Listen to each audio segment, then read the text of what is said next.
Hey guys, welcome to my channel Harrison Learns. Today we are diving deep into the topic asthma, a super common condition, affects millions of people globally. So I'm breaking down this using my notes, using the resource Harrison's Principles of Internal Medicine. So let's dive into the topic. What is asthma? Asthma is an episodic airway obstruction or airway hyperresponsiveness.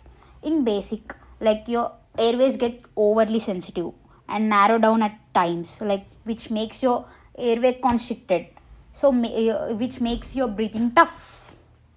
So, what are the manifestations? Like, how do you identify whether you have asthma or not? Like, first, you will have chest tightness, which is like a band squeezing your chest.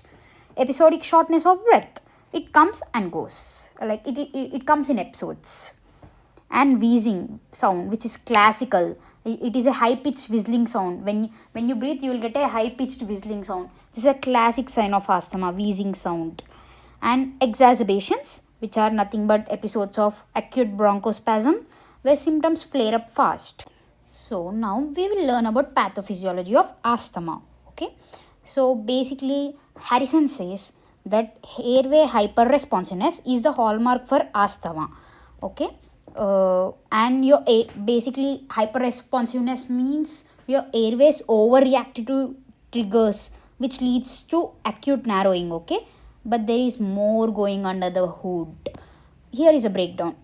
Basically, airway hyperresponsiveness is happens when airways constrict excessively in response to stimuli like allergens, cold air, or exercise. This is driven by inflammation and smooth muscle hypersensitivity. And one more thing is you will get hair in your airway wall thickens. What is airway wall thickening? Basically, it is smooth muscle hypertrophy and increased extracellular matrix. Okay. Next, there will be subepithelial fibrosis also, which is carrying under airway lining builds up over time, making airways less flexible. Okay, which makes airways less flexible. You can see mucus plugging, which is excessive mucus. This clogs the airways. Okay, this clogs the airways, worsening obstruction. And there will be angiogenesis. As you know, angiogenesis is new blood vessels from inflamed areas feeding the cycle of inflammation. So okay, let's dive into this flow chart. First, this process starts with environmental antigens like pollen, dust mites, or pet dander that hits your airways. There you go, the dendritic cells releases, which presents the this antigen to the naive T helper cells. These naive T helper cells triggers Th2 dominant immune response over Th1. So what these Th2 helper cells do means these release cytokines. Okay, these release cytokines like IL-4, IL-5 and IL-13. Right. Okay. So in Harrison, IL-4 is which helps in IgE production, fueling allergic responses. IL-5 recruits eosinophils, causing tissue inflammation, and IL-13 promotes mucus production and airway remodeling. That's all. And in contrast, this Th1 response it is driven by IL-12 in contrast to Th2. Okay, so this more about fighting infection and less about allergy. So concentrate on Th2 response more. Next, chronic inflammation. What happens if there is a chronic inflammation? This also leads to structural changes like airway remodeling, which makes asthma harder to manage over time because it's chronic, right? So here you go. This image is taken from the Harrison. Though this image shows the difference between normal airway lumen and lumen of asthma patient.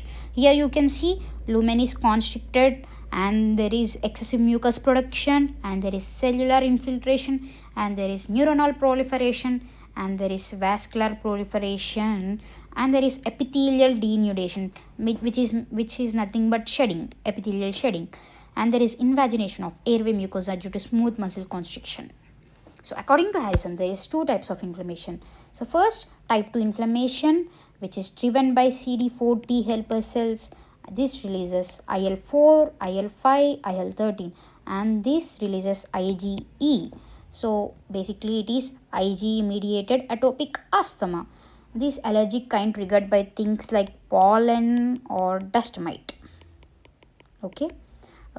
Basically eosinophils are the eosinophils play major role over here. And there is another type of inflammation, that is non-type 2 inflammation. Basically this is more neutrophilic inflammation and less about allergies. They are often steroid resistance, and they are linked to obesity, smoking, and chronic infections. That's all I think so. Now we'll dive into the etiologic factors. First, first we'll go through this table. There are like exposures and risk factors related to development of asthma. This table is taken from the Harrison. So first there will be asthma occurs due to the allergen exposure in those with predisposition to atopy, and occupational exposure, air pollution, infections like viral and mycoplasma, tobacco, obesity, diet, fungi in allergic airway mycosis, and acute irritants and reactive airway dysfunction syndrome like rats, high intensity exercise in elite athletes. So here we go. Heritable predisposition means there is a strong genetic link. If your parents or siblings have asthma, there you go, your risk is higher to have asthma. And what are the exposures and risk factors, as I already discussed in the table? Once go through the table again. Okay, and extra point is like certain medications like maybe NSAIDs. Okay, now there are some points in Harrison's which emphasize that avoiding triggers like smoke or pollutants. Once go through that also. Next topic is diagnosis. How do we diagnose asthma? So Harrison's go-to for asthma diagnosis, pulmonary function test. These measure how well your lungs works, how much air you can breathe in and out, and how quickly. The star of the show here is obviously spirometry. So, but we will go through other diagnostic step also. So spirometry is a gold standard. Okay, remember, spirometry is a gold standard for the diagnosis asthma. It's a simple non-invasive test where you blow as hard and fast as you can into machine. It measures two key things. One is FEV1, which is forced expiratory volume in 1 second. How much air you can blow out, expiration, right? So how much air you can blow out in 1 second. And FVC is nothing but forced vital capacity, which is the total amount of air which you can blow out. Okay, FEV1 and FVC, forced expiratory volume and forced vital capacity, which is total amount of air you can blow out. Next, so we have to look out for this both ratio, and if you want to confirm asthma, their ratio should be less than 70%, and it suggests airway obstruction, which is a hallmark of asthma obviously. Next, in asthma, why it happens? Basically in asthmas the airways are narrowed, so you can see low FEV1, like low expiratory volume compared to the FVC. But a low ratio could also mean COPD, right? So we need more to confirm asthma. So what we can do other than this ratio thing? We can do reversibility test, which is nothing but you are going to administer our favorite beta 2 agonist. Okay, so after you administer the beta 2 agonist like albuterol, which relaxes airway muscle, then wait for 15 minutes. Here we go, you will the FEV1 level increases. So basically it's a beta 2 agonist are the treatment for asthma, right? So FEV1 should be increased. So here you go, FEV1 is increased to the greater than or equal to 12%, which suggests asthma. Now if the diagnosis is not confirmed yet, like after doing this also, if you still have doubt about the patient having asthma, then you will go to the provocative test.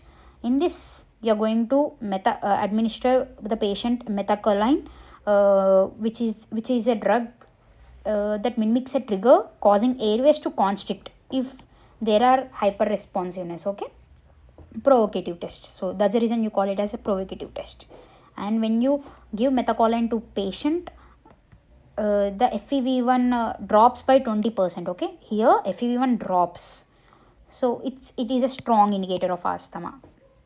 That's all about your diagnosis, and I think that's all. Next, we are going to treatment. Okay, guys, now we are going to learn about management. Remember that in the treatment of asthma, ICS is the cornerstone. Okay, ICS is nothing but inhaled corticosteroids. How do ICS works? They basically reduce your cytokines and increases your eosinophils. Okay, increases your eosinophils. And next, we can add LABA to them, which are long acting beta agonist. They act by relaxing your smooth muscle. As you remember, as I said, smooth muscle will constrict in pathophysiology, right? Now this LABA will helps you to relax your smooth muscles. Now we'll dive into how to the stepwise approach for treatment of asthma. First, if the patient has mild intermittent asthma, you are going to prefer SABA, short acting beta agonist. If the patient has mild persistent asthma, you are going to prefer low dose ICS. Alternatives are cromolyn, LTRA, nidocromil, or theophylline. For the moderate asthma, you are going to prefer low dose ICS, which is added to LABA, or medium dose ICS. For moderate to severe, you can use medium dose ICS plus LABA. And for the severe asthma, the preferred one is high dose ICS plus LABA. And here you can consider omalizumab if patient have allergies. In step 6, the thing is you are going to add oral corticosteroid. When are you going to add oral corticosteroid? Like if the patient is, not responding, if you give this inhaled corticosteroids or long acting beta agonist, then only use oral corticosteroid. And let's dive into the alternative therapies for asthma. First is theophylline. Theophylline is like old wizard. Okay, uh, it basically inhibits your phosphodiesterase and boosts your camp levels, and this opens up your airways. Okay, uh, they are used in high risk patients when inhalers are not useful. Okay, that's all. Next, intramuscular ICS, these are used in high risk patients. And leukotriene modifiers, they are used in patient with concomitant allergic rhinitis like montelukast, which is used in children. And they are also used in aspirin induced asthma. Okay, they're easy to take and well tolerated, though rare mood changes have been reported with montelukast. They're like chill low maintenance option for specific cases. Okay, specific cases. And next one is cromolyn sodium. This stabilizes mast cell. Okay, preventing them from releasing histamine. They prevent releasing of histamine and other troublemakers that trigger asthma. It is mainly used in kids. And or to prevent exercise induced asthma. exercise induced asthma. And it's about it, but it has been become less popular nowadays. Anti IgE therapy, which is omalizumab, it is used in patients who are not responsive to high dose ICS or LABA. Okay, they are also used in severe allergic asthma, as I mentioned before. Next one is IL-5 active drugs like mepolizumab or reslizumab. They target IL-5 basically, and that fuels eosinophil production, and they are used in patients who show symptoms on moderate to high dose ICS or LABA. They are given as injections. They reduce exacerbations dramatically, but are reserved for specific patients because they are very like costly. Okay, and need monitoring also. That's all for asthma. If you have any doubts, please comment and like, share, subscribe my channel. Until then, goodbye. Stay safe, stay healthy, and breathe easy, guys.